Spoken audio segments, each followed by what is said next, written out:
Hello friends, my YouTube channel talk smart sir Rajput पर आप सभी का स्वागत है। टुडेज टॉपिक, आज का जो हमारा विषय रहेगा वो आप सभी को याद रखना है। पार्ट थ्री में यूपी टेट इंग्लिश ग्रामर बताया जाएगा। इसका जो पार्ट टू था उसमें आपको बताई गई थी कि पार्ट ऑफ स्पीच कितने भाग होते हैं। तो बताया गया था पार्ट ऑफ स्पीच के 8 भाग होते हैं। उसमें जो पहला भाग था नाउन, वो आपका पार्ट 2 में करा दिया गया था। आज आपका पार्ट 3 है। पार्ट 3 में प्रोनाउन चलेगा कि प्रोनाउन किसे कहते हैं। हालांकि आप प्रोनाउन पढ़ भी चुके हैं छोटी क्लासों में, लेकिन ये वीडियो उन सभी वीडियो से अलग हटकर मिलेगा कि प्रोनाउन किसे कहते हैं, प्रोनाउन क्या होता है, ये कहाँ यूज किया जाता है, कैसे प्रयोग किया जाता है, इसकी सारी डिटेल इसमें बताई जाएगी। यदि आपने शुरू से एंड तक देखी तो आपको वास्तविक ऐसा महसूस होगा कि हाँ, हमने कुछ अलग पढ़ा है। तो आइए इसे देखते हैं। सबसे पहले दिया गया पार्ट 3। पार्ट 3 के बाद दिया गया यूपी टेट इंग्लिश ग्रामर। इसमें दिया गया प्रोनाउन। प्रोनाउन को कहते हैं सर्वनाउन।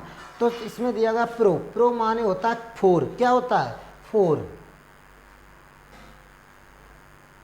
फोर। अब दिया गया नाउन। क्या दिया गया? नाउन। प्रोनाउन। तो प्रो माने हो गया फोर माने के लिए। तो यहाँ का इसका मतलब है नाउन के लिए। कहने का मतलब ये हुआ कि नाउन के स्थान पर जो शब्द प्रयोग किया जाए उसे हम प्रोनाउन कहते हैं। जैसे देखिए definition, pronoun are the words used in place of a noun. तो इसका मतलब हुआ एक नाउन के स्थान पर प्रयोग किए जाने वाले शब्द को क्या कहते हैं? प्रोनाउन। जो नाउन होता है उसके बजाय कोई दूसरा शब्द प्रयोग करें उसी को हम प्रोनाउन कहते हैं। तो आइए आगे देखिए। जैसे दिया गया एग्जाम्पल, राम एक अच्छा लड़का है। ठीक। अब यहाँ पर राम क्या है? नाम। क्या ये? नाम। और जब ये नाम है तो ये क्या है? नाउन है। सीधी सी बात, ये नाम है तो क्या है? नाउन है। तो जो नाम है आपका, तो इसे क्या कहेंगे? नाउन। क्या कहेंगे? नाउन। ये नाम है, ये नाउन है। तो सीधी सी बात ये कहा गया है कि नाउन प्लेस, नाउन के स्थान पर जो शब्द प्रयोग किया जाए उसे हम प्रोनाउन कहते हैं। अब यहाँ पर क्या गया कि राम एक अच्छा लड़का है। राम क्या है? हमारा नाउन है। नाउन है। अब नाउन फिर दिया गया, राम 10वीं कक्षा में पढ़ता है। बोला राम कक्षा 10 में पढ़ता है, या राम 10वीं कक्षा में पढ़ता है। फिर राम के पास बैट, बोला तो बल्ले हैं। राम हमेशा सच बोलता है। अब आपने ये देखा यहाँ से लेके यहाँ तक बार बार राम राम राम राम आ रहा है। तो ये जो राम राम बार बार आ रहा है ये क्या है? सब नाम है। और ये अगर हम बार बार नाम ले रहे हैं तो ये कैसा लग रहा है? भद्दा लग रहा है। मतलब बार बार वही चीज़ दोहरा रहे हैं, ये अजीब लग रहा है। तो ये जो है एक बार तो हम नाम लिखना ही पड़ेगा, लेकिन जब उसी का बार बार नाम ना ले, अगर उसकी जगह हम कोई शब्द प्रयोग कर दें, जैसे मान लीजिए राम 10वीं कक्षा में पढ़ता है, अगर हमने यहाँ पे ये कर दिया, राम की जगह कर दिया वो है। क्या कर दिया? वो है। अब वह 10वीं कक्षा में पढ़ता है। अब जो राम हट करके वहाँ पर हमने प्रयोग क्या कर दिया? वो है। तो ये वह जो शब्द है इसी को तो हम प्रोनाउन कहते हैं, क्योंकि राम जो नाम है वो राम है, और राम को काट करके हमने वहाँ लिख दिया वो है, तो वह क्या हो गया? प्रोनाउन हो गया। तो इसी शब्द को प्रोनाउन कहते हैं। जो नाउन के बजाय कोई दूसरा शब्द वहाँ पर प्रयोग किया जाए उसे हम प्रोनाउन कहते हैं। आगे देखिए, राम के पास बल्ला है। अगर हमने काट दिया, कर दिया उसके पास, यहाँ पे क्या कर दिया? उसके। अब ये वाला के हटा दो, या फिर इसमें से के हटाना होगा। तो उसके पास एक बल्ला है, बैट। तो यहाँ पे अब हमने राम हटा दिया। अब सही भी लगने लगा ना। अब देखिए आगे, राम हमेशा सच बोलता है, फिर राम आ गया। अगर राम को हटा दीजिए, आप काट कर दो, वहाँ पे कर दिया हमने वह हमेशा सच बोलता है। अब देखिए अब सही भी लगता है कि राम एक अच्छा लड़का है।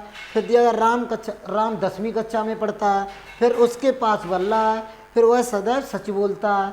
तो ये चीज़ होनी चाहिए, ये नहीं किसी का नाम बार बार दोहरा रहे हैं, तो ये अच्छा नहीं लगता है। तो इसीलिए हम प्रोनाउन का प्रयोग करते हैं कि शब्द को या कहानी को या किसी भी स्टोरी को उसमें अच्छा सा प्रभाव छोड़ने के लिए हम प्रोनाउन का प्रयोग करते हैं। यदि हम किसी का नाम बार बार ले रहे हैं तो वहाँ पर हमें समझ नहीं आ रहा कि ये क्या हो रहा है। अब ये देख लीजिए आप, बोला राम एक अच्छा लड़का है, वह 10वीं कक्षा में पढ़ता है, उसके पास एक बैट है। बोला वह हमेशा सच बोलता है। अब ये हमने प्रोनाउन प्रयोग कर दिए, अब ये सेंटेंस सही लगने लगी, तो इसीलिए प्रोनाउन का प्रयोग किया जाता है। अब थोड़ा हटके देख लो आप। बोला तुम्हारा नाम क्या है, बोला तुम्हारा नाम क्या है, तो क्या जो है हमने बोला कि तुम्हारा नाम क्या है, तुमने कहा मेरा नाम मोहन है। अब क्या की जगह आपने क्या बोल दिया, मोहन। भाई हमने आपसे पूछा तुम्हारा नाम क्या है, आपने कहा मोहन है, तो क्या की जगह आपने क्या बोल दिया, मोहन। तो क्या की जगह कोई ना कोई नाम छिपा है, उसी नाम की जगह हमने क्या लिखा, तो क्या क्या हो गया, हमारा प्रोनाउन हो गया।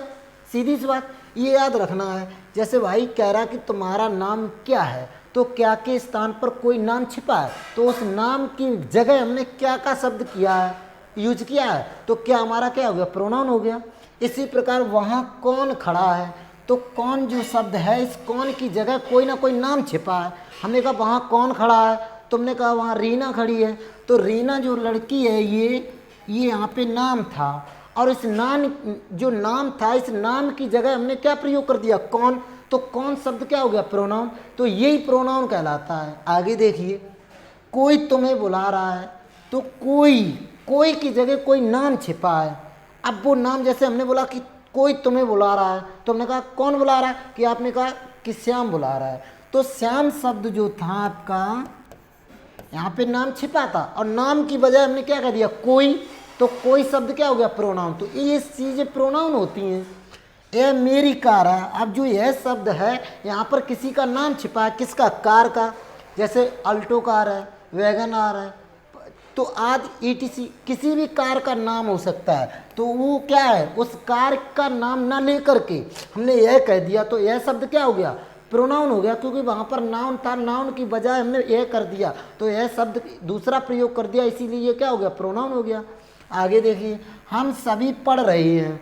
अब सभी में इसमें कई नाम छिपे हुए, चिंटी विंटी गिन्नी बिन्नी सिन्नी, बहुत सारे लोग बैठे थे वहाँ। वो जो बहुत सारे लोग थे वो क्या थे, नाम थे। उन सभी का नाम नहीं लेना चाहते थे।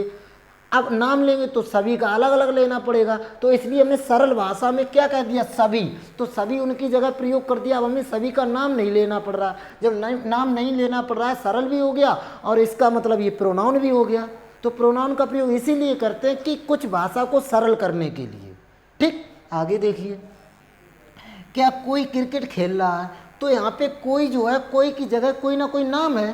बोला क्या कोई क्रिकेट खेल रहा है, आपने कहा हाँ, कि कौन, कि बोला सीमा या रीना या रमेश है। ये चीज़ जब किसी का नाम है वहाँ पे, और वहाँ पर कोई दूसरा शब्द प्रयोग किया जा रहा, उसी को हम प्रोनाउन कहते हैं। ठीक, आगे देखिए। अच्छा हाँ, अब आप ये कहोगे साहब ये तो भी है, तुम्हें भी है। अरे ये तो हमें मालूम है, हाँ ये तुम्हें, ये प्रोनाउन है, लेकिन हम आपको नज़र इन पे डालना चाहते थे। जैसे क्या है, कौन है, कोई है, यहाँ है, सभी, इन पर डालना चाहते थे, क्योंकि ये तो आपको रटे ही डले हैं, 2 3 4 5 में पढ़ते चले आए, लेकिन ये चीज़ें डालना चाहते थे कि ये भी प्रोनाउन होते हैं।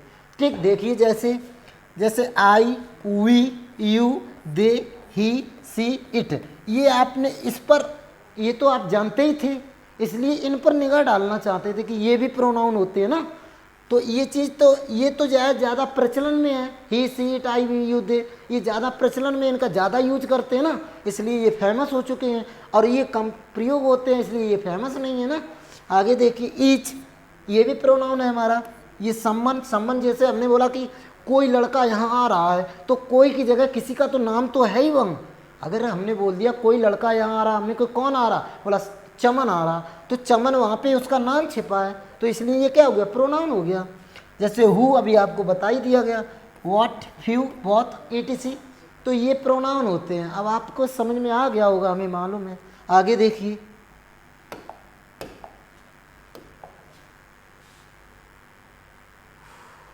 अब दिया गया आपका टाइप्स ऑफ प्रोनाउन। क्या दिया गया, टाइप्स ऑफ प्रोनाउन, कि मतलब प्रोनाउन कितने प्रकार के होते हैं। देखिए जरा, नंबर 1 दिया गया पर्सनल प्रोनाउन, बोला व्यक्तिवाचक सर्वनाम। फिर दिया रिफ्लेक्सिव प्रोनाउन, बोला निजवाचक सर्वनाम। फिर दिया एम्फेटिक प्रोनाउन, दृढ़तावाचक प्रोनाउन सर्वनाम। फिर दिया रिलेटिव प्रोनाउन, बोला संबंधवाचक प्रोनाउन सर्वनाम। फिर दिया रेसिप्रोकल, बोला परस्परवाचक सर्वनाम। फिर दिया इंडेफिनिट प्रोनाउन, बोला अनिश्चयवाचक सर्वनाम। फिर बोला एक्सक्लेमेटरी बोला विस्मयादि बोधक सर्वनाम, विस्मय बोधक। फिर दिया डिस्ट्रीब्यूटिव प्रोनाउन, बोला विभाग सूचक सर्वनाम। फिर दिया डेमोस्ट्रेटिव प्रोनाउन, बोला संकेतवाचक सर्वनाम। फिर बोला इंटेरोगेटिव प्रोनाउन, फिर बोला तो प्रश्नवाचक सर्वनाम। तो ये सभी भाग थे, ये क्या थे, प्रोनाउन की इतने होते हैं। ठीक, ये आपको अब बताए जाएंगे एक एक करके। सबसे पहले आपका कौन सा आएगा, पर्सनल प्रोनाउन। तो आइए जरा,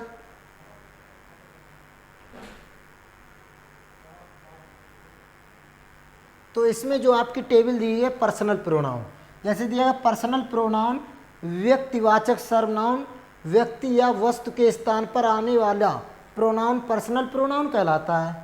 तो सबसे पहले तो आप इसमें देखिए, ये दिया गया पर्सन। पर्सन कितने होते हैं याद रखना, एक फर्स्ट पर्सन होता है, एक आपका सेकंड पर्सन होता है और एक आपका थर्ड पर्सन होता है। ठीक, पर्सन कितने प्रकार के होते हैं, 3 प्रकार के होते हैं।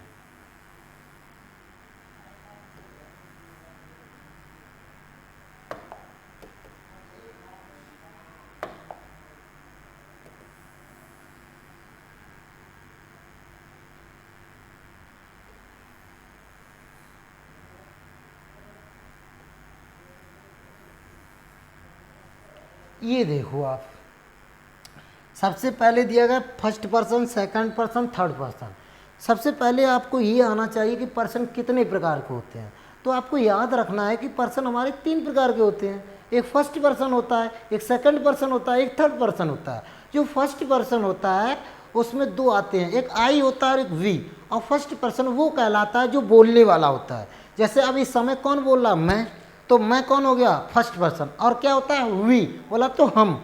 तो जो बोलने वाला होता है वो फर्स्ट पर्सन होता है, और जो बोलने वाला होता है उसकी जो बात सुनने वाला होता है वो सेकंड पर्सन होता है। सेकंड बोला तो तुम, जो सामने बैठा होता है सुनने के लिए वो होता है सेकंड पर्सन।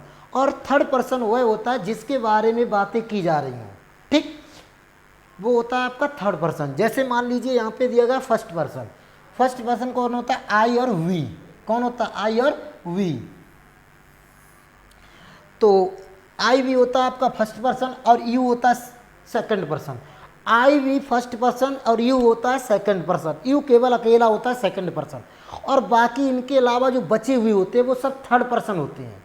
जैसे देखिए आपके ही, सी, इट, दे, ये बचे हुए हमारे कौन से होते हैं, थर्ड पर्सन होते हैं। ठीक, कौन से होते हैं, ये आपके होते हैं थर्ड पर्सन। अब जैसे फर्स्ट पर्सन जो आई होता है, तो आई के रूप भी याद रखने हैं। आई जो होता है ये सब्जेक्टिव केस होता है, इसका ऑब्जेक्टिव रूप मी होता है, इसका पजेसिव जो होता है माई और मी, माई और माइन होता है।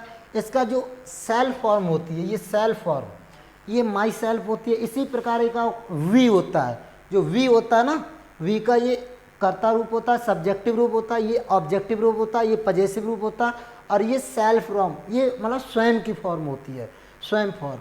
ये सेकंड पर्सन जो यू होता है, ये सब्जेक्ट रूप भी यू ही रहता है, इसका ऑब्जेक्ट रूप भी यू ही रहता है, लेकिन जो पजेसिव रूप होता है वो यू का योर होता है और योर्स होता है ना। इसका जो सेल्फ फॉर्म होती है वो योर सेल्फ होती है। ठीक, आगे दिया गया आपका जैसे थर्ड पर्सन। थर्ड पर्सन में ही, सी, इट, दे, ये तो आपके सब्जेक्ट रूप हो गए। हिम, हर, इट, देम, ये कौन से रूप हो गए, ऑब्जेक्टिव रूप हो गए।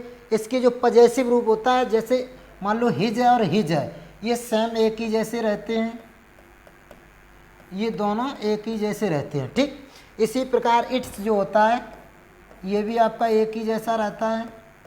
ठीक, इट का इट्स रहता है, हिज का हिज, ये हर और हर्ष अलग हो जाता है। इसी प्रकार देयर अलग हो जाता है। ये स्वयं फॉर्म होती है इनकी। ठीक, तो ये आपको याद रखना है, ये टेबल होती है आपकी, पर्सन टेबल होती है कि first person, second person, third person.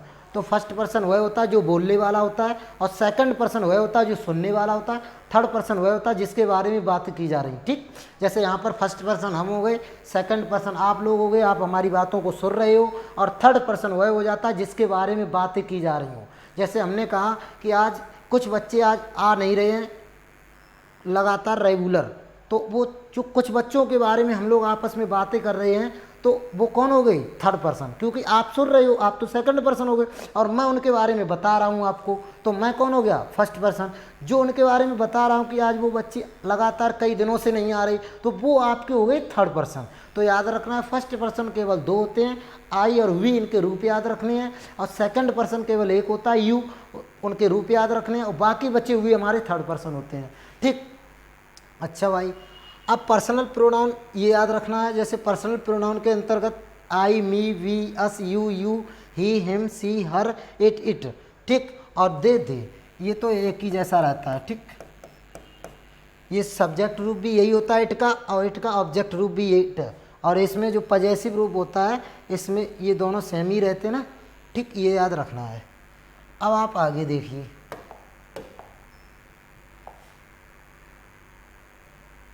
अब आगे दिया गया आपका वाक्यों में सब्जेक्ट के स्थान पर सब्जेक्टिव केस, ऑब्जेक्ट के स्थान पर ऑब्जेक्टिव केस का प्रोनाउन आता है। वो ये कहना चाहते हैं जो आपका सेंटेंस होता है। ठीक, अगर सेंटेंस में सब्जेक्ट का प्रयोग किया जा रहा है और वो सब्जेक्ट का कार्य कर रहा है तो वो सब्जेक्टिव केस कहलाएगा। यदि वाक्य में ऑब्जेक्ट दिया जाए और वो ऑब्जेक्ट का कार्य कर रहा है तो वो ऑब्जेक्टिव केस कहलाएगा। जैसे देखिए जरा, Rani gave dot dot dot a new book, Rani ने एक नई पुस्तक दी। अब किसे दी, अगर नहीं समझ में आ रहा तो एक क्रम याद रखें हमेशा। जैसे एक वर्ब होती है, ठीक, और वर्ब के दो भाग होते हैं, एक इधर होता है और एक इधर होता है। ठीक, हमेशा याद रखें जो वर्ब के इधर पहले आएगा वो सब्जेक्ट होगा और जो वर्ब के बाद आएगा वो ऑब्जेक्ट होगा। वो क्या होगा, ऑब्जेक्ट। तो वर्ब से जो पहले प्रयोग किया जाए वो होता है सब्जेक्ट, उसे सब्जेक्टिव केस कहेंगे, और जो वर्ब के बाद प्रयोग किया जाएगा तुरंत वो ऑब्जेक्टिव केस होता है। ठीक, ये याद रखना है। जैसे देखिए आप, रानी गैव ए न्यू बुक, तो रानी, इसमें गैव क्या है, वर्ब, और वर्ब से पहले किसका प्रयोग किया, रीना, वो सॉरी रानी, तो रानी इसमें क्या हो गया, सब्जेक्टिव केस हो गया। अब इसके बाद ये जगह खाली पड़ी हुई है ना, तो यहाँ पर किसका प्रयोग होगा, ऑब्जेक्ट। तो अब ये दिया गया एक माई है, अस है, ही है और हिज है, इसमें आपको ये पहचानना है कि ऑब्जेक्ट कौन सा है। देखिए जरा, माई, माई अभी ऊपर बताया गया था ये पजेसिव रूप है, तो ये तो है नहीं। अब अस क्या है, बी का जो बी होता है आपका, ये सब्जेक्ट होता है, इसका ऑब्जेक्ट क्या होता है, अस, इसका ऑब्जेक्ट क्या होता है, अस, इसका ऑब्जेक्ट अस होता है, तो इसका मतलब यही हुआ। अच्छा आगे और देख लो, ही क्या, ये तो सब्जेक्ट रूप है और चाहिए हमें ऑब्जेक्ट रूप, तो आगे बढ़िए, हिज, ये भी नहीं ऑब्जेक्ट रूप है, ये तो पजेसिव रूप है। तो कहने का मतलब माई ये भी पजेसिव है और ये भी पजेसिव है और ये सब्जेक्ट रूप हो गया, हमें चाहिए ऑब्जेक्ट रूप, तो इसका मतलब यही तो ऑब्जेक्ट हुआ, अस, तो यहाँ पे क्या आ जाएगा, अस आ जाएगा। अब इस अस को क्या बोला जाएगा, ऑब्जेक्टिव केस, और जो रानी थी इसे क्या बोला जाएगा, सब्जेक्टिव केस, क्योंकि वो सब्जेक्ट का कार्य कर रही है, और जो अस है ये ऑब्जेक्ट का कार्य कर रही है। जब ऑब्जेक्ट का कार्य कर रही है तो ये ऑब्जेक्टिव केस कहलाएगा, और जो रानी कर्ता का कार्य कर रही है, सब्जेक्ट का कार्य कर रही है, तो वो सब्जेक्टिव केस कहलाएगा, है ना। आगे देखिए, तो ये तो आपको समझ में आ गया होगा ना। तो सब्जेक्ट किसे कहेंगे, जो सब्जेक्ट का कार्य करे और सब्जेक्ट के स्थान पे हो उसे सब्जेक्टिव केस कहते हैं, और जो ऑब्जेक्ट हुआ कहलाता है जो ऑब्जेक्ट के स्थान पर हो और ऑब्जेक्ट का कार्य करे उसे ऑब्जेक्टिव केस कहलाता है। ठीक, या उसे ऑब्जेक्टिव केस कहते हैं। अब आप आगे देखिए,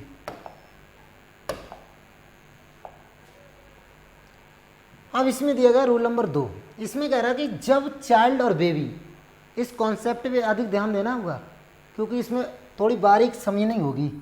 यहाँ पे ये कह रहा है कि जब चाइल्ड बेबी माने बच्चा होता है ना, तो कह रहा है कि चाइल्ड बेबी से कोई जेंडर, हमने आपको जेंडर इससे आगे वाले वीडियो पढ़ाए थे नाउन वाली में, जिसे जेंडर ना आते वो जेंडर वाले वीडियो को प्लेलिस्ट में जाकर के देख सकते हो, तभी ये अच्छा समझ में आएगा।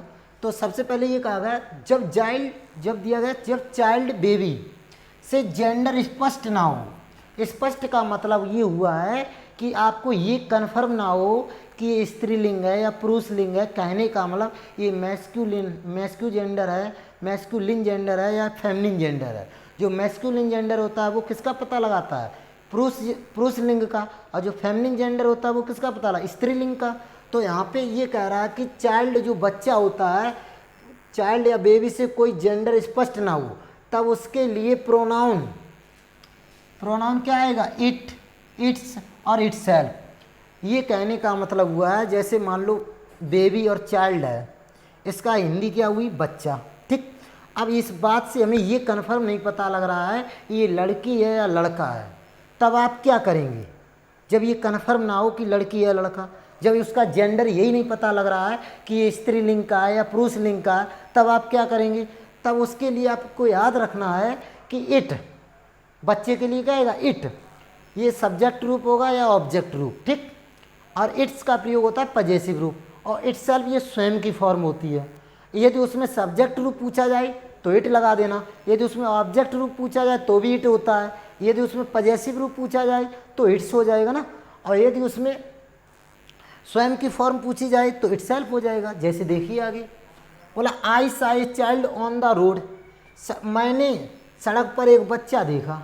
भाई मैंने सड़क पर एक बच्चा देखा, तो बच्चा का मतलब ये लड़की भी हो सकती है लड़का भी हो सकता है, कन्फर्म ही नहीं पता कौन सा लिंग है। जब लिंग कन्फर्म ना हो तभी तो इसका प्रयोग करेंगे, इट और इट्स और इटसेल्फ। ये बच्चे के लिए आता है, ध्यान रखना है। ठीक, आगे देखिए जरा, डॉट डॉट डॉट बाज crying for dot dot dot parents, इसका मतलब ये तो हमारी वर्ब हो गई। और अभी हमने आपको बताया था कि यदि वर्ब के पहले प्रयोग किया जाए तो सब्जेक्ट रूप आएगा, यदि वर्ब के बाद किया जाए तो ऑब्जेक्ट रूप आएगा या पजेसिव रूप आएगा, वो आपको वाक्य के अनुसार पता लग जाएगा। तो आप ये पहले जो प्रयोग किया जा रहा है यहाँ पे, तो आप समझ लो क्या आएगा, सब्जेक्ट रूप। और ये आएगा किसके लिए, बच्चे के लिए। यहाँ पे ये कन्फर्म नहीं हो रहा ये कौन सा लिंग है, मैस्कुलिन है या फेमिनिन जेंडर है, मतलब स्त्रीलिंग है या पुरुष, ये कन्फर्म हो ही नहीं रहा। जब कन्फर्म नहीं हो रहा और बच्चा है तो बच्चे के लिए क्या आएगा, सब्जेक्ट रूप क्या आएगा, इट आएगा। तो यहाँ से हमें क्या उठाना होगा, इट उठाना होगा। या इसमें देख लो आप, इसमें ही दिया गया, इट दिया गया और हर दिया गया और इट्स दिया गया, 4 दिए गए हैं। अब ये यहाँ पे सब्जेक्ट रूप होगा, ही तो लगा नहीं सकते क्योंकि ये बच्चा है, बच्चा और बच्चा कन्फर्म ये नहीं पता लड़का या लड़की। जब कन्फर्म यही नहीं पता तो हमें क्या लगाना पड़ेगा, इट लगाना पड़ेगा। तो यहाँ पे सब्जेक्ट क्या आ जाएगा, it. Was crying for parents, इसका मतलब वह अपने माता पिता के लिए चिल्ला रहा था। अब इट की हिंदी याद रखना है, इट की हिंदी क्या हुई, वो है ना, आप ही वह के लिए इट आया, और वो बच्चे के लिए कब आया, जब उसमें ये पता नहीं लगा ये कौन सा जेंडर है, स्त्रीलिंग का या पुरुष लिंग का। जब ये कन्फर्म नहीं हुआ तो वह के लिए इट का प्रयोग करते हैं, सिर्फ बच्चे के लिए। ठीक, आगे देखिए, अब बोला कि वह अपने माता पिता के लिए रो रहा था या चिल्ला रहा था, तो चिल्ला रहा था, कौन रो रहा था, वह बच्चा। अब अपना की अंग्रेजी पजेसिव रूप बच्चे के लिए क्या आएगी, इट्स आएगी। तो यहाँ पे इट्स लगाना होगा आपको। देखिए इट्स दी गई, क्या देगी, इट्स। हर लगाएंगे नहीं क्योंकि यही नहीं पता कन्फर्म कौन सा लिंग है। जब ये कन्फर्म ना लगे कि स्त्रीलिंग का या पुरुष लिंग का, तब बच्चे के लिए सब्जेक्ट रूप और ऑब्जेक्ट रूप के लिए इट लगाएंगे, पजेसिव रूप के लिए इट्स लगाएंगे, और माई सेल्फ जो स्वयं का फॉर्म होती है उसके लिए इट सेल्फ लगाएंगे।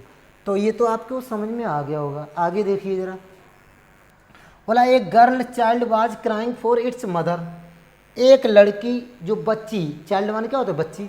एक लड़की जो बच्ची है वो अपने माता पिता के लिए चिल्ला रही थी। अब ये समझो यहाँ पर गर्ल क्या है, लड़की। ठीक, जब लड़की ये कन्फर्म पता गया जो बच्ची है वो कौन है, लड़की है। जब बच्ची वो लड़की है तो लड़की के लिए इट्स तो प्रयोग होगा नहीं भाई। इट्स का प्रयोग तब करते जब उसमें जेंडर पता ना लगता। जैसे यहाँ पे तो पता ही नहीं लगा कौन सा जेंडर है, और यहाँ पे तो क्लियर पता लग गया ये हमारा फेमिनिन जेंडर है, स्त्रीलिंग के अंतर्गत आ रही है लड़की। तो जब ये स्त्रीलिंग के अंतर्गत आ रही तो यहाँ पे इट्स का प्रयोग कोई सवाल ही नहीं। किसका प्रयोग होना चाहिए, जब स्त्रीलिंग है तो हर का प्रयोग होना चाहिए। तो यहाँ पे हर तो होगा नहीं, इसलिए क्या लग दिया, इनकरेक्ट। आगे बढ़िए आप। अब दिया एक गर्ल चाइल्ड, एक लड़की जो बच्ची है वो अपने माता पिता के लिए चल रही। अब यहाँ पे कन्फर्म पता लग गया ये लिंग कौन सा, स्त्रीलिंग। तो स्त्रीलिंग के लिए क्या आएगा, हर आएगा अपने माता पिता के लिए। तो ये कंडीशन होनी चाहिए। ठीक, जब उसमें जेंडर में पता ना लगे स्पष्ट कि ये लड़का है या लड़की है और बच्चा है, तो बच्चे के लिए सब्जेक्ट रूप लगाएंगे इट, ऑब्जेक्ट रूप भी इट लगाएंगे, और अगर पजेसिव रूप की ज़रूरत पड़े तो इट से लगाएंगे। यदि उसकी स्वयं फॉर्म की ज़रूरत पड़े तो इट सेल्फ आएगा। और जब ये कन्फर्म पता लग जाए लड़का या लड़की है, लड़की अगर कन्फर्म पता लग रहा है तो उसका हर लगा देंगे, कौन सा, ऑब्जेक्ट रूप, और पजेसिव रूप भी हर होता है ना। अच्छा, अब रूल नंबर 3 देखिए आप।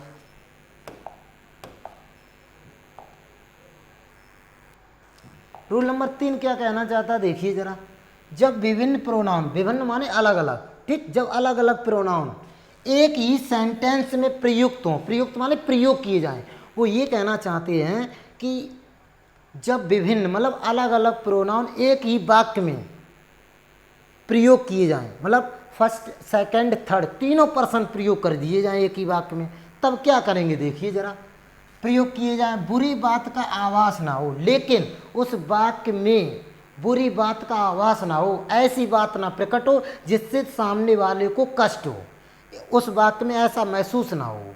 यदि ऐसा महसूस ना हो तो क्या करेंगे देखिए, तो उन्हें 231 के नियम के अनुसार व्यवस्थित करेंगे, अरेंज।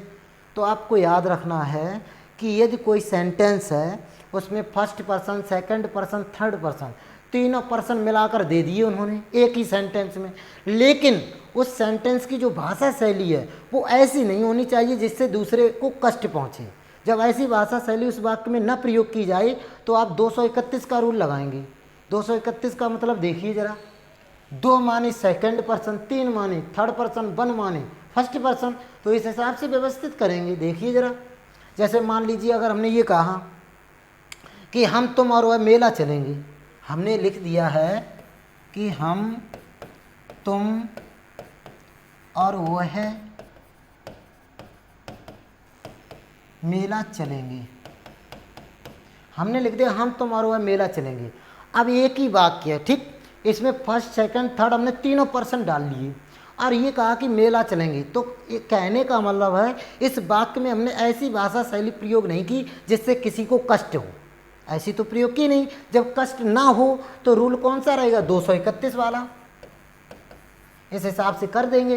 तो 231 का मतलब क्या, 2 माने सेकंड पर्सन, तो सेकंड पर्सन इसमें क्या है यू, फिर कोमा लगा दो आप, फिर उसमें आया थर्ड, थर्ड पर्सन क्या है इसमें वो है ही, फिर एंड, अब 31, अब फर्स्ट पर्सन क्या है इसमें हम, तो हम की क्या लगा दो वी, ये कंडीशन होनी चाहिए, और बिल, गो टू, मेला, मेला लगा दो या फेयर कर दो, ओके। तो ये कंडीशन याद रखनी चाहिए कि एक ही वाक्य में यदि एक से ज़्यादा पर्सन दिए जाएं और इसमें कोई भाषा शैली अभद्र ना दी जाए, बुरी बात ना कही जाए, तो 231 के अनुसार बनाते हैं। पहले सेकंड पर्सन, उसके बाद थर्ड पर्सन, उसके बाद फर्स्ट पर्सन, ओके, इस हिसाब से बनेंगे। जैसे इनका भी सेंटेंस देखिए आप, नॉट माने होता है खास बात, पहले आप फर्स्ट सेकंड पर्सन लगाएंगे, फिर थर्ड पर्सन लगाएंगे, फिर फर्स्ट पर्सन लगाएंगे। 231 का मतलब हुआ, बोला you he and I shell study together, बोला कि मैं तुम और वह साथ साथ अध्ययन करेंगे। तो ये जो सेंटेंस अभी हमने बोला मैं तुम और वह साथ साथ अध्ययन करेंगे, इस भाषा शैली जो है इसकी ये ऐसी नहीं जिससे किसी को कष्ट पहुँचे, ऐसी तो है नहीं। जब इसमें ऐसी भाषा शैली है ही नहीं तो यही रूल लग जाएगा 231 का। सबसे पहले आप सेकंड पर्सन यू हो गया ना, फिर उसके बाद थर्ड पर्सन ही हो गया, फिर उसके बाद फर्स्ट पर्सन आई हो गया, उसके बाद सेंटेंस बन गया।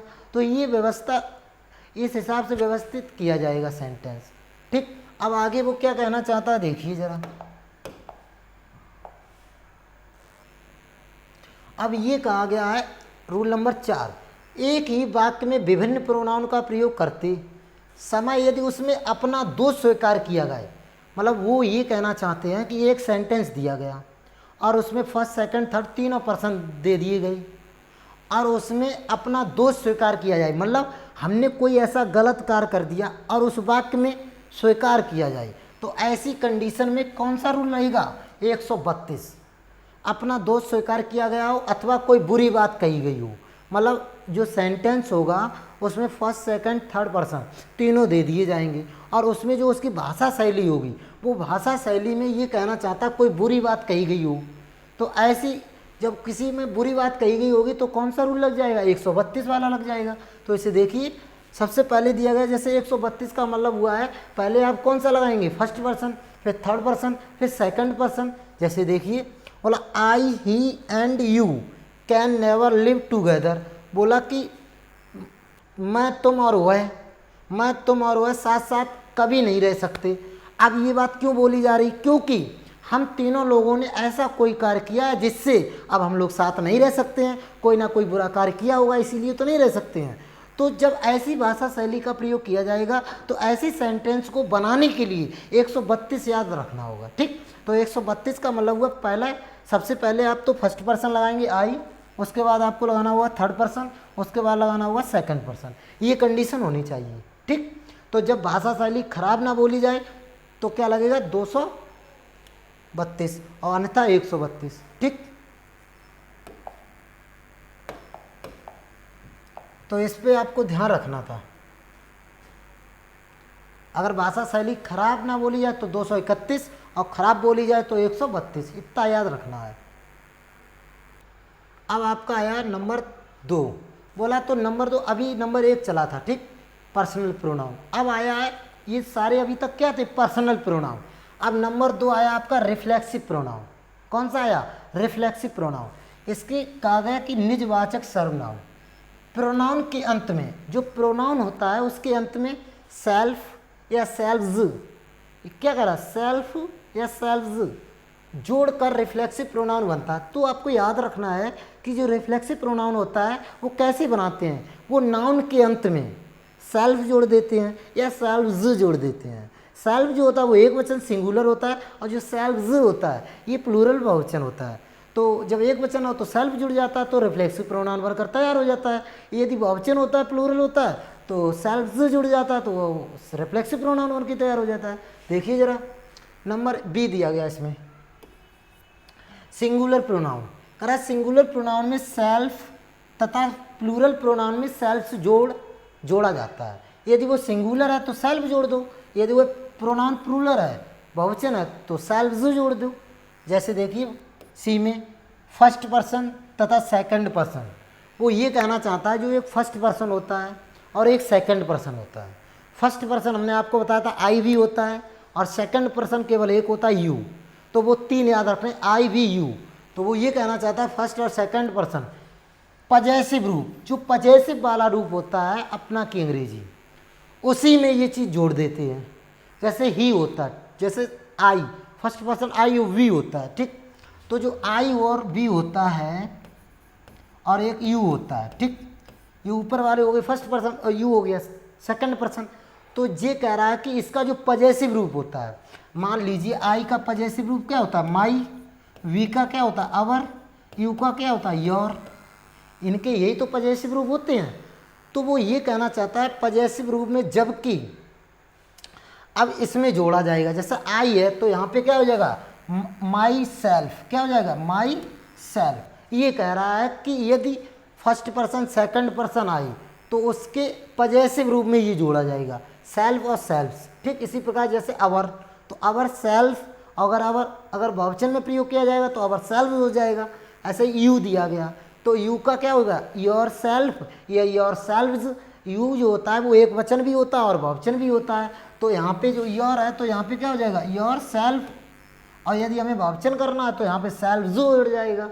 तो वो यही कहना चाहता था कि फर्स्ट पर्सन सेकंड पर्सन, इसके पजेसिव रूप में सेल्फ और सेल्फ जोड़ा जाता है। अब वो क्या कह रहा है, जबकि थर्ड पर्सन बचा हुआ हमारा, third person I, third person कौन कौन होते हैं, ही, सी, इट, नेम, ये क्या होते हैं, थर्ड पर्सन। तो वो ये कहना चाहता है कि जो थर्ड पर्सन होते हैं उसके ऑब्जेक्टिव केस में, जैसे थर्ड पर्सन मान लो आपका ही होता है। ठीक, अब वो ये कह रहा है इसके तो पजेसिव रूप में जोड़ा गया, अब इसका पजेसिव रूप नहीं हुआ, इसका ऑब्जेक्टिव रूप होगा। तो ही का ऑब्जेक्ट क्या होता है, हिम। तो वो ये कह रहा है कि इसके ऑब्जेक्टिव रूप में ही जोड़ा जाएगा, क्या, सेल्फ और सेल्फ। तो यहाँ ही है तो हिम होगा, तो हिम का क्या हो जाएगा, हिम सेल्फ, ऐसे होगा। तो फर्स्ट पर्सन और सेकंड पर्सन अगर आ रहा है तो ये सेल्फ और सेल्फ उसके पजेसिव रूप में जोड़ दो, और यदि उसमें थर्ड पर्सन आ रहा है तो सेल्फ और सेल्फ उसके कहाँ जोड़ा जाएगा, ऑब्जेक्टिव रूप में। इतना याद रखना है। आगे देखिए, आगे करा डी सेक्शन, करा कि इनका अर्थ होता है खुद, स्वयं, अपने आप, ये सबका अर्थ होता है। ठीक, बोला जैसे माई सेल्फ, मैं स्वयं, बोला मैं स्वयं घर जाऊंगा, तो खुद का स्वयं का अर्थ हो गया। तो यही कह रहा कि खुद, स्वयं, अपने आप। ठीक, नोट नंबर 1 देख, नोट नंबर देखिए जरा, करा कह रहा रिफ्लेक्सिव प्रोनाउन, नॉट माने होता खास बात। कह रहा रिफ्लेक्सिव प्रोनाउन वह सर्वनाउन है जिससे प्रकट हो कि कार्य का प्रभाव, जो कार्य का प्रभाव है वो कर्ता सब्जेक्ट पर ही पड़ता है। वो ये कहना चाहता है नोट में कि जो रिफ्लेक्सिव प्रोनाउन है वह सर्वनाउन है जिससे प्रकट हो कि कार्य का प्रभाव, जो कार्य हो रहा है उस कार्य का प्रभाव किस पर पड़ता है, कर्ता पर ही पड़ता है, जैसे किसी अन्य व्यक्ति पर नहीं पड़ता है। भाई सीधी सी बात है, अगर कोई कार्य है और जो कार्य को करने वाला कर्ता है, यदि वो कर्ता गलत कार्य करेगा तो उसी पर गलत प्रभाव पड़ेगा, यदि वो कर्ता करने वाला सही कार्य कर रहा है तो उस पर सही प्रभाव पड़ेगा। तो वो यही समझाना चाहता है कि रिफ्लेक्सिव प्रोनाउन वह कहा गया है, वह सर्वनाउन है जिससे प्रकट हो कि कार्य का प्रभाव, यदि वो कर्ता गलत कार्य कर रहा है तो कर्ता पे ही प्रभाव पड़ेगा, मुझ पर नहीं पड़ेगा। यदि वो अच्छा कार्य कर रहा है तो उसी पर अच्छा प्रभाव पड़ेगा, मुझ पर तो नहीं पड़ेगा, ना मुझ पर अच्छा पड़ेगा ना खराब पड़ेगा। तो वो यही समझाना चाहता है जैसा आप कार्य कर रहे हो उसी हिसाब से कर्ता के अनुसार और कर्ता पर ही पड़ेगा। ठीक, आगे देखिए, जैसे दिया गया था ओल्ड मैन हैंग्ड हिमसेल्फ। जो ओल्ड मैन, जो बूढ़ा व्यक्ति है, बोला कि हिमसेल्फ, बूढ़े व्यक्ति ने स्वयं को फांसी लगा ली। अब इसका कर्ता कौन है, बूढ़ा व्यक्ति, सब्जेक्ट कौन है, बूढ़ा व्यक्ति। और फांसी किसने लगाई, बूढ़े व्यक्ति ने। किसकी लगाई, खुद अपनी लगाई। जब बूढ़े व्यक्ति ने खुद अपनी फांसी लगाई तो प्रभाव किस पर पड़ा, हम पे तो नहीं पड़ा। कौन मरेगा, खुद मरेगा। तो वो यही समझाना चाहता है कि जो रिफ्लेक्सिव प्रोनाउन होता है वो कहलाता है कि जो कर्ता होता है वो काम करता है स्वयं, जैसा कार्य करता है उसी हिसाब से उसको स्वयं पर प्रभाव पड़ता है। अब उसने क्या किया, फांसी लगाई, किसकी लगाई, खुद की लगाई, तो खुद मर गया, हम तो नहीं मरे। तो वो यही समझाना चाहता था कि रिफ्लेक्सिव प्रोनाउन वह सर्वनाउन है जिससे प्रकट हो कि कार्य का प्रभाव कर्ता सब्जेक्ट पर ही पड़ता है और किसी दूसरे पर नहीं पड़ता है। ठीक, जैसे बूढ़े व्यक्ति ने स्वयं को फांसी लगाई तो उस पर खुद पड़ा प्रभाव, क्या कि वो मर गया, एक्सपायर इस। ठीक, आगे देखिए, अब आपका आया थर्ड, दो हो गई, एक आपका हो गया पर्सनल प्रोनाउन, एक आपका हो गया रिफ्लेक्सिव प्रोनाउन। अब आपका आया नंबर थर्ड, एम्फेथिक प्रोनाउन। बोला दृढ़ता सूचक सर्वनाउन। एम्फेथिक प्रोनाउन की रचना तथा अर्थ बिल्कुल रिफ्लेक्सिव प्रोनाउन की तरह ही होता है। इसका प्रयोग सब्जेक्ट के साथ होता है। वो ये कहना चाहता है कि जो एम्फेथिक प्रोनाउन है वो सेम वैसा ही होता है जैसा रिफ्लेक्सिव प्रोनाउन होता है, बिल्कुल एक जैसे ही होते हैं, बस थोड़ा ही अंतर है। देखिए जरा, कह रहा कि रिफ्लेक्सिव प्रोनाउन की तरह ही होता है, इसका प्रयोग सब्जेक्ट के साथ होता है। ठीक, नंबर बी दिया गया इसमें, बोला बिना सब्जेक्ट के इनका प्रयोग नहीं होता है, बिना सब्जेक्ट के इनका प्रयोग नहीं होता है। इसका प्रयोग सब्जेक्ट के द्वारा दृढ़तापूर्वक, सब्जेक्ट के द्वारा दृढ़तापूर्वक मतलब हुआ दबाव दिया जाएगा, इस पर दबाव पड़ेगा, दबाव पूर्वक कार्य करने का भाव प्रकट होता है। जैसे सी सेक्शन देखिए आप, इसका प्रयोग सब्जेक्ट के अनुसार वाक्य के अंत में भी किया जा सकता है। जो आपके एम्फेथिक प्रोनाउन होता है इसमें दबाव प्रकट होता है, इसमें कर्ता के बाद भी आप प्रयोग कर सकते हैं और वाक्य के अंत में भी कर सकते हैं। और जो आपका रिफ्लेक्सिव प्रोनाउन था उसमें कहाँ प्रयोग करते थे, उसमें अभी आपको बताया था, उसमें कहाँ प्रयोग करते थे, देखिए जरा, उसमें जो आपका रिफ्लेक्सिव प्रोनाउन था उसमें कहाँ पर प्रयोग किया गया था, जैसे ये दिया गया था, ये दिया गया था, जैसे बूढ़े व्यक्ति ने स्वयं को फांसी लगाई तो वाक्य के अंत में किया गया था। तो बस उसमें इसमें थोड़ा ही तो अंतर है कि इसमें वाक्य के अंत में किया गया था और इसमें जो दिया गया आपका एम्फेथिक प्रोनाउन,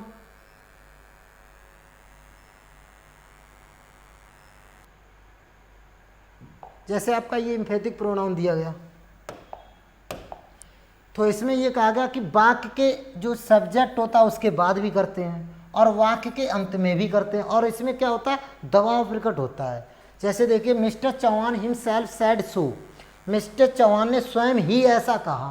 बोला कि मिस्टर चौहान ने स्वयं ही ऐसा कहा, मतलब और किसी ने नहीं कहा, उन्होंने स्वयं ही कहा, तो दबाव हो रहा है। तो जब इसीलिए एम्फेथिक प्रोनाउन के अंतर्गत दबाव प्रकट किया जाता है, इसीलिए इसे बोला गया दृढ़तापूर्वक। क्या बोला गया, दृढ़तापूर्वक। तो जब इसमें स्वयं ही, तो इसे आप दो प्रकार से बना सकते हैं, या तो आप सब्जेक्ट के बाद लगा दो या तो वाक्य के अंत में लगा दो। ये एम्फेथिक प्रोनाउन के अंतर्गत ये आता है, बिल्कुल नेक ही अंतर था और कोई खास अंतर नहीं था। ठीक, अब आपका आया नंबर 4, नंबर 4 आप आया आपका रिलेटिव प्रोनाउन।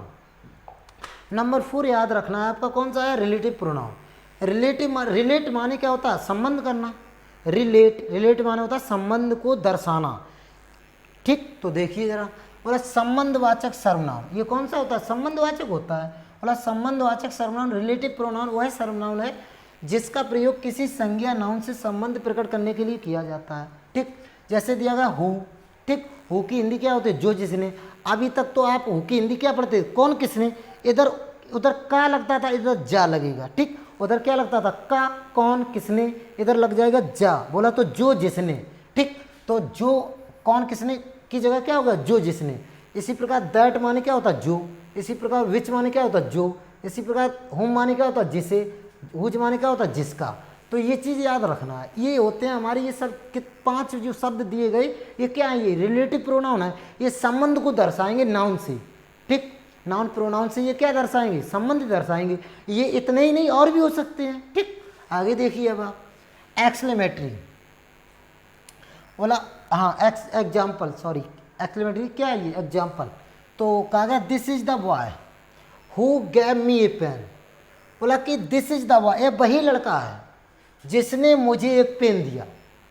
अब यहाँ पर क्या आ गया? जिसने। हु का मतलब क्या हुआ? जिसने। बोला ये वही लड़का है जिसने मुझे एक पेन दिया। तो जिसने का संबंध किससे है? लड़का से।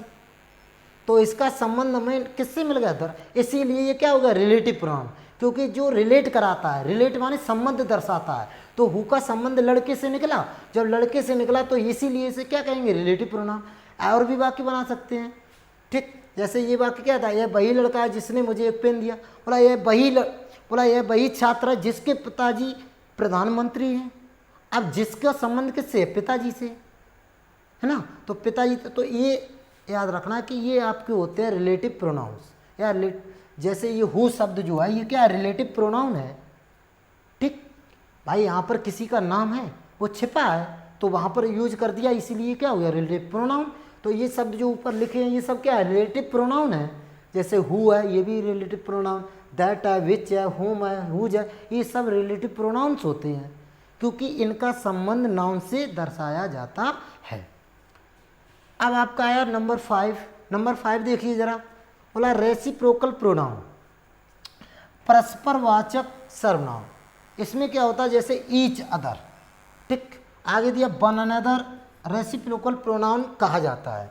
इसके अंतर्गत कितने दिए? ईच अदर और वन अनदर।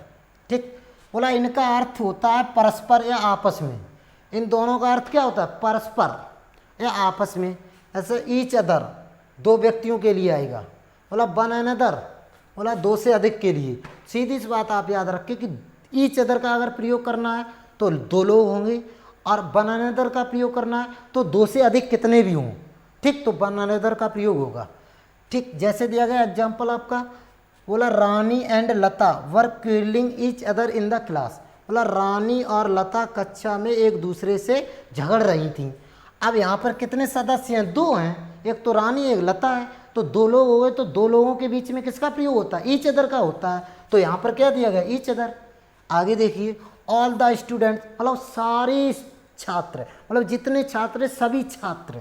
ठीक, were quarrelling one another in the class, सभी छात्र कक्षा में एक दूसरे से झगड़ रहे थे। तो एक मतलब उसमें जितने छात्र थे अधिक से अधिक, वो सभी एक दूसरे से झगड़ रहे थे। जब 2 से ज़्यादा हो गए तो यहाँ पर किसका प्रयोग होगा? One another.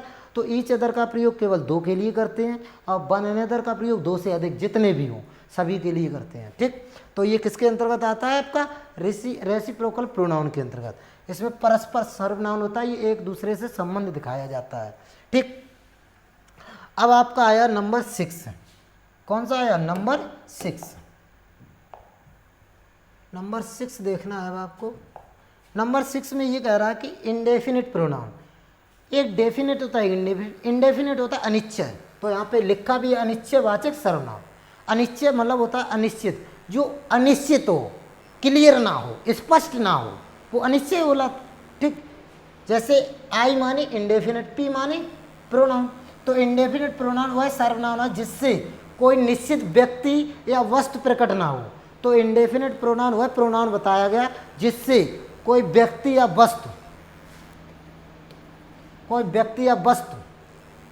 प्रकट ना हो, ठीक, वह सर्वनाउन क्या कहलाता है?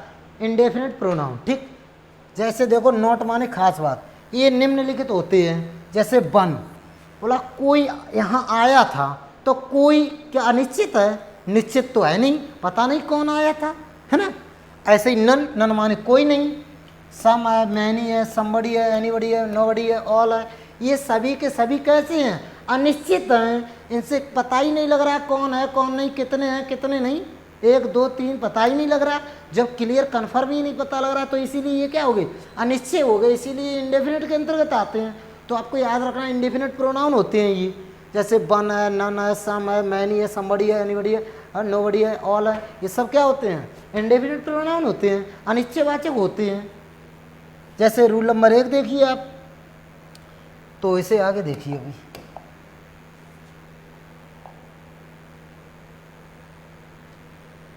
जैसे याद रखना रूल नंबर 1 दिया गया वन, क्या दिया गया? वन।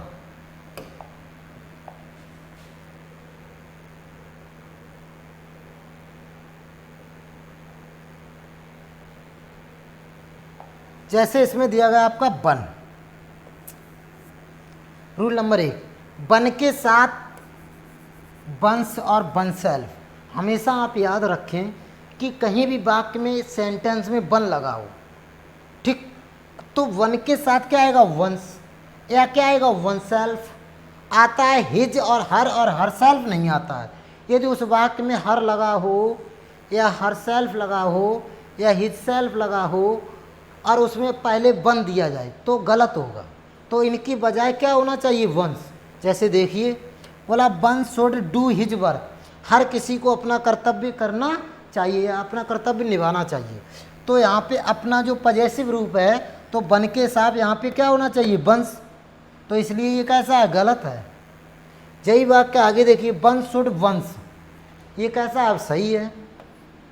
ये कंडीशन होनी चाहिए कि वन दिया जाए तो हिज नहीं आएगा, वन के साथ क्या आता है? वंस। आगे दिया one her work in the time, तो यहाँ पे वन के साथ क्या दे दिया? हर, इसीलिए कैसा है? गलत। बोला वन के साथ क्या आएगा? वंस, तो कैसा हो जाएगा? सही। तो वन के साथ वंस आता है, ठीक, याद रखना है। ये ज़्यादा से ज़्यादा आता रहता है परीक्षाओं में, 12th क्लास में भी आता है, कंपटीशन में भी आता है, ये भी टेट में आ चुका था कि वन के साथ वंस। तो ये याद रखना है इसके, वन के साथ वंस।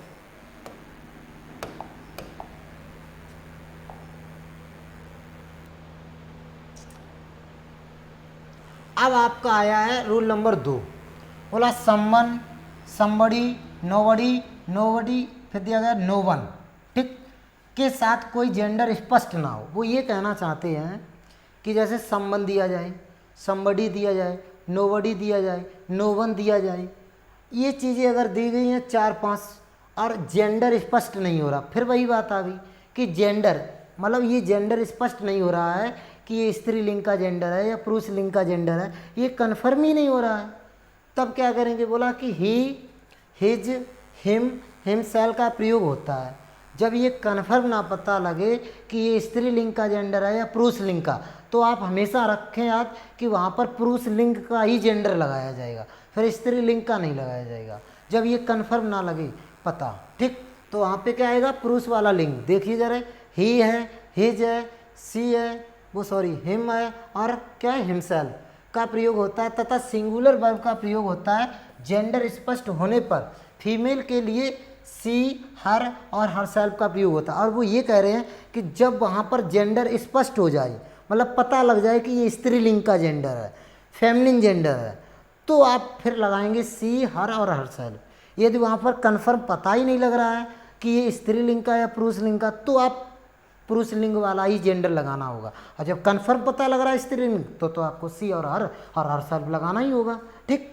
जैसे देखिए आप, जैसे पहला सेंटेंस दिया है समवन, ठीक, is doing her work in the class.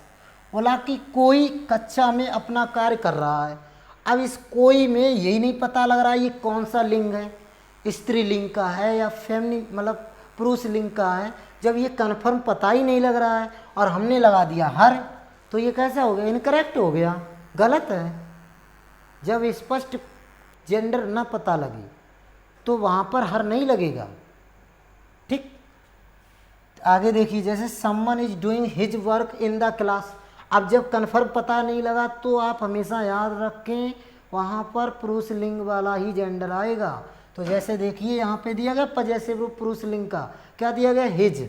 अब ये कैसा है, करेक्ट, ये कैसा है, इनकरेक्ट, ये ही ध्यान देना है, ठीक। आगे कह रहा कि नन ऑफ दीज गर्ल्स, इन लड़कियों में से, बोला इज डूइंग हिज वर्क, बोला इन लड़कियों में से किसी ने अपना, इन लड़कियों में से कोई भी अपना कार्य नहीं कर रही हैं, इन लड़कियों में से कोई भी लड़की अपना कार्य नहीं कर रही है। तो बताया कोई भी अपना कार्य नहीं कर रही है, तो अब तो यहाँ पे कन्फर्म पता लग रहा है कि ये लड़की है। जब लड़की है तो इसमें पता भी लग गया ये कौन सा जेंडर है, ये फेमिनिन जेंडर है। जब फेमिनिन जेंडर है तो आपको यहाँ पर हिज लगाना ही नहीं चाहिए। जब फेमिनिन जेंडर कन्फर्म पता लग गया है तो उसका फेमिनिन जेंडर का ही होना चाहिए। तो यहाँ पे क्या होना चाहिए, हर होना चाहिए, इसलिए ये कैसा इनकरेक्ट है, गलत है।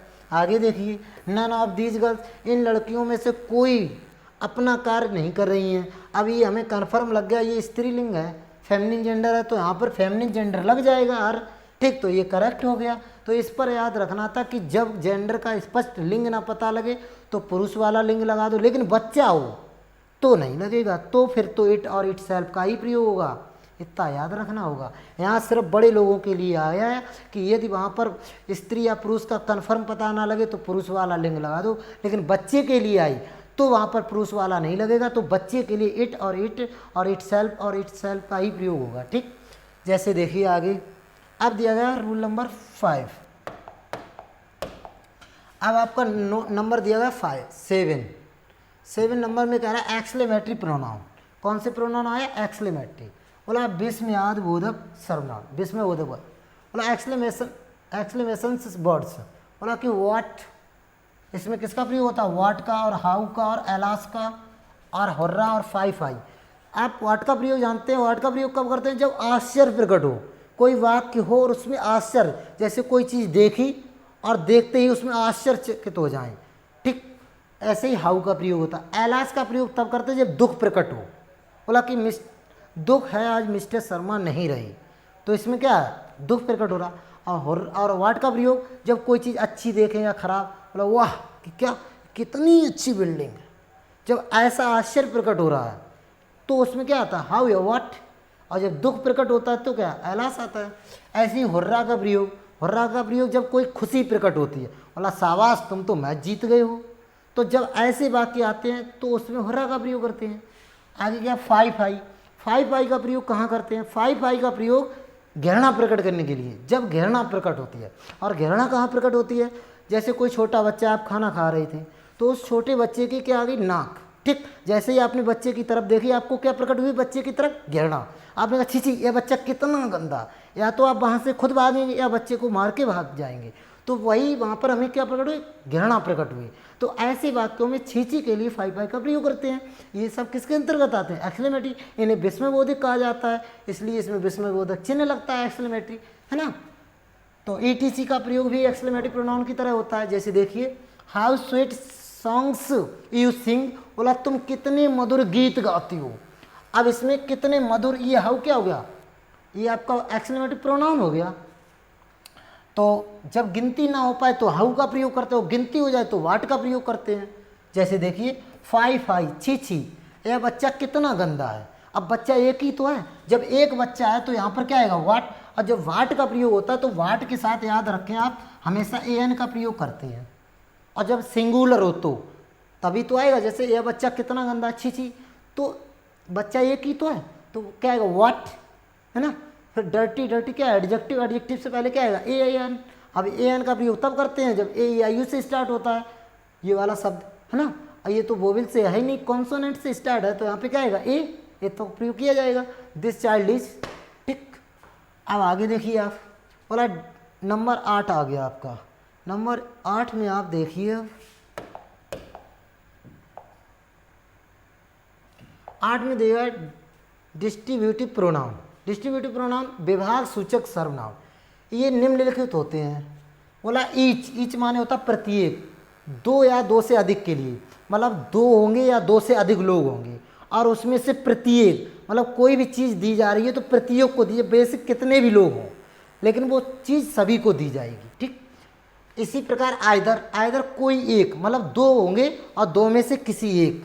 ठीक, बोला या तो तुम जाओ या मैं जाऊं, तो दो में से एक लोग जाएगा, या तो आप जाएं या हम जाएं, तो दो होंगे, दो में से जाएगा एक ही काम कर सकता है। ठीक, इसी प्रकार नाइदर, नाइदर कोई भी नहीं दो के लिए। नाइदर का प्रयोग कहाँ करते हैं? दो लोग होंगे और दो में से कोई भी नहीं, बोला ना तो आप जाएंगे ना मैं जाऊंगा, तो दो में से कोई नहीं करेगा, तो नाइदर का प्रयोग करते हैं ना। आगे दिएगा नन, नन माने होता कोई नहीं। ठीक, दो से अधिक, नन का प्रयोग क्या होता है? जब दो से अधिक लोग हों और उसमें कोई नहीं, तो नन का प्रयोग कोई नहीं के लिए होता। ठीक, आगे कह रहा है एनी, एनी माने कोई, दो से अधिक के लिए। ठीक, जैसे एग्जाम्पल देखिए आप, each of the boy will get a prize, इन लड़कों में से प्रत्येक को पुरस्कार मिलेगा। मतलब ईच का प्रयोग बताया गया था दो से अधिक, दो से अधिक हैं और पुरस्कार सभी को दिया जाएगा, चाहे कितने भी हो, है ना, जितने हों उनमें से सभी को, प्रत्येक को पुरस्कार दिया जाएगा। बोला either of you, you can, बोला either of you can go, तुम में से कोई भी जा सकता है, जो आप वहाँ मौजूद हैं उनमें से कोई भी जा सकता है। Neither of you can go, तुम में से कोई भी नहीं जा सकता है, नाइदर का प्रयोग कोई नहीं के लिए होता है। नन कैन डू इट, बोला कोई भी ये नहीं कर सकता, जितने लोग हैं इनमें से कोई नहीं कर सकता है, तो कोई नहीं के लिए क्या आएगा? नन आएगा। फिर नोट का प्रयोग नहीं करते हैं, देखिए जरा, नन लग गया, अब नोट का नहीं होगा। अगर यहाँ पे नोट कर देंगे तो एनी वन हो जाएगा, इसलिए नन का प्रयोग करेंगे तो नोट नहीं आएगा। जैसे any of 5 these girls make dance, इन 5 लड़कियों में से कोई भी नाच सकती है। कहने का मतलब है यहाँ पर जो 5 लड़कियाँ हैं सभी को मौका दिया जा रहा है, जो अपनी मर्जी से नाचना चाहती हैं वो कोई भी नाच सकती है, किसी से मना नहीं किया जा रहा है। ठीक, तो ऐसी अवस्था में बताया गया इन 5 लड़कियों में से कोई भी नाच सकती है। अब आपका आया है, अब आपका आया 9 पे याद रखा है ना कि दिया गया डेमोस्ट्रेटिव प्रोनाउन, संकेतवाचक सर्वनाम। इसमें संकेत किया जाता है, संकेत माने इशारा किया जाता है, हिंट दी जाती है। हिंट जैसे देखिए जरा, ये निम्नलिखित होते हैं। सबसे पहले दिया गया दिस, और दिस का प्रयोग कब करते हैं? निकट वस्तु के लिए। बोला जैसे यह एक पेन है, पास के लिए करते हैं, ढिगा के लिए। जैसे यह एक पेन है और इशारा किया जा रहा है, तो ये इशारा संकेत किया जा रहा है कि यह एक पेन है, और सिंगुलर भी है और यह। ठीक, इसी प्रकार दैट, दैट का प्रयोग सिंगुलर के लिए होता है लेकिन दूर के लिए बोला, बोला वह एक पेन है, तो दूर के लिए जब करते हैं तो दैट आता है, और जब पास के लिए करते हैं तो दिस आता है। ठीक, इसी प्रकार दोज दिया गया, सॉरी दीज दिया गया, दीज का प्रयोग होता है ये। ठीक, ये निकट के लिए होता है, वो सिंगुलर था दिस, और दिस का प्लूरल हो गया दीज, ये भी पास के लिए होता। बोला ये पेन है, एक से ज़्यादा है तो ये पेन है, या ये पेड़ है, या ये पुस्तकें हैं, ये पास के लिए किया जाता है।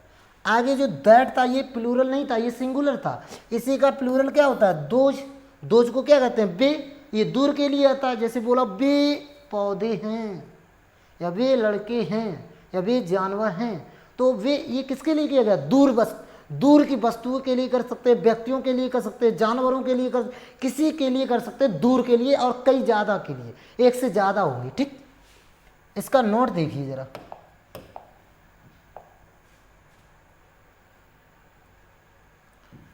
इसका नोट कह रहा है कि जब इन शब्दों के तुरंत बाद कोई नाउन आता है, वो ये कहना चाहता है, जैसे दिस था, दैट था, दीज था, दोज था, इनके तुरंत बाद यदि कोई नाउन आता है तब क्या होता है? देखिए, नाउन आता है तब ये डेमोस्ट्रेटिव एडजेक्टिव कहलाते हैं।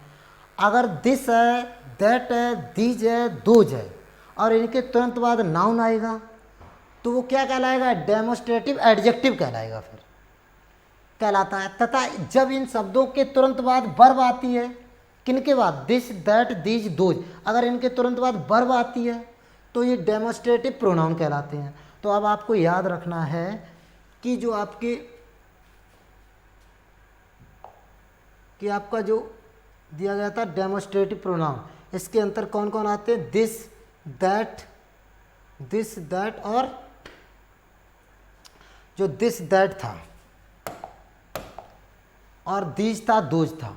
ठीक, इनके बाद अगर प्रोनाउन आता है कोई, मतलब नाउन आता है। इसके बाद जो जैसे ये तो प्रोनाउन थे ही, दिस था, दैट था, दीज था, दोज था। यदि इनके बाद कोई नाउन दे दिया गया है तो वो एडजेक्टिव हो जाएगा।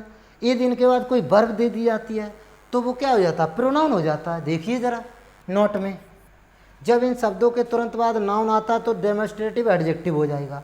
यदि इन शब्दों के बाद कोई वर्ब आती है तो ये प्रोनाउन हो जाता है।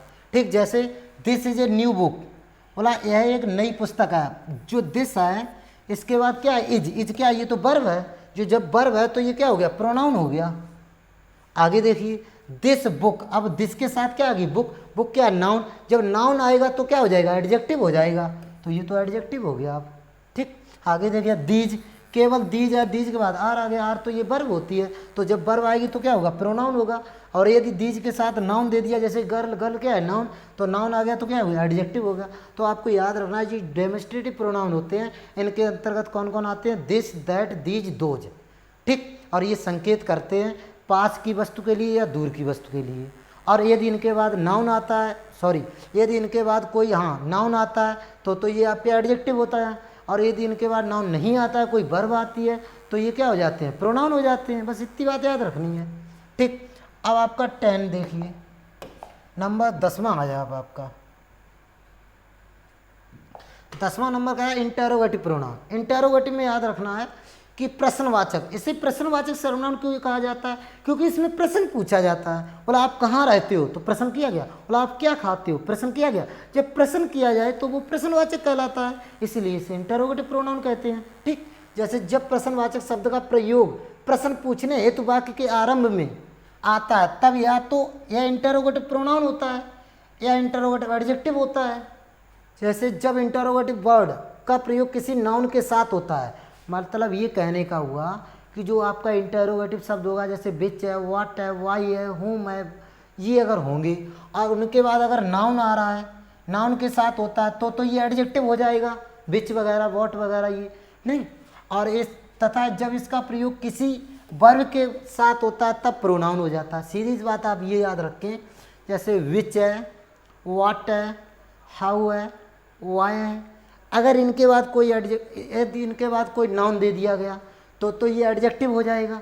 यदि इनके बाद नाउन नहीं दिया, केवल व्हाट आ रहा है, विच आ रहा है, तो ये प्रोनाउन रहेगा। ठीक, जैसे देखिए आप, विच बुक इज योर्स, बोला विच बुक, तुम्हारी कौन सी पुस्तक है, तुम्हारी कौन सी पुस्तक है। तो कौन सी संख्या आ गई, पुस्तक। तो विच के साथ जब पुस्तक आ गई, पुस्तक क्या है, नाउन। जब नाउन है तो ये क्या हो गया, एडजेक्टिव हो गया। अब विच केवल अकेला, विच के बाद सीधी वर्ब आ गई, इज। जब इज आ गई, वर्ब आएगी तो ये क्या होगा, प्रोनाउन होगा। इतना याद रखना है। आगे देखिए, हु के बाद भी क्रिया है, हैज। जब ये हैज क्रिया है तो ये तो आपका प्रोनाउन हो गया। इसी प्रकार वाट के बाद क्रिया है तो ये क्या हो गया, प्रोनाउन। यदि इनके बाद तुरंत नाउन दे दिया जाए तो ये एडजेक्टिव हो जाते हैं। तो ये तो आपका टॉपिक आज फिनिश हो गया है। ठीक, इसमें आपका इतना था जो समाप्त हो गया। That's all. Thanks all watching so much.